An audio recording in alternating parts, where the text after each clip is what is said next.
Today we're going to bring a Steam Deck case. This is perfect for those that are going to be traveling or moving around with your Steam Deck. And your Steam Deck is a little, expensive, so you don't want to make sure it breaks. And this is a perfect thing. Now, before I open it up, I just noticed that there's a little cut in here. And this is actually if you want to transfer your headphones through there. You want to keep it inside, and with your headsets out, you can do that. Or if you could power it up too, also just by keeping it in here. So let's take a look at it. What you get. First of all, they give you a little zipper in the back here with a little mesh, and this is to actually clean the screen or any other items with dust. This is perfect for that.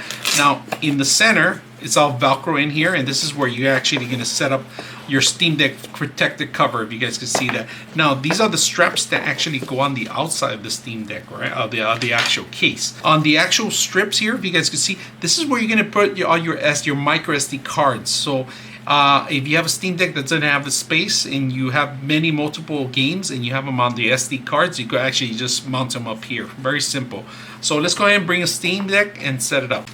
Alright, so all you got to do is open the back. Alright, we're going to put our actual power cord in here so we won't lose it. Close this out, make sure, or you can put any other accessories in here that you require. Close this up, you bring your Steam Deck in here. Make sure it's closed completely. Now, once you set that up, all you got to do is pretty much set this up and fold it in here in half, and then you bring this strap in here, and that's it. Now, we're going to put this back in here where it belongs so we can save our accessories. Headphones and so forth could go in here. So, zip it up. Zip it up. Get the straps one end. And it's very secure. It won't go anywhere. It won't move anywhere. So, we got one end, you got the other end, and you're all set to go. Very simple, or walk with it either way. So I hope you guys enjoyed the video.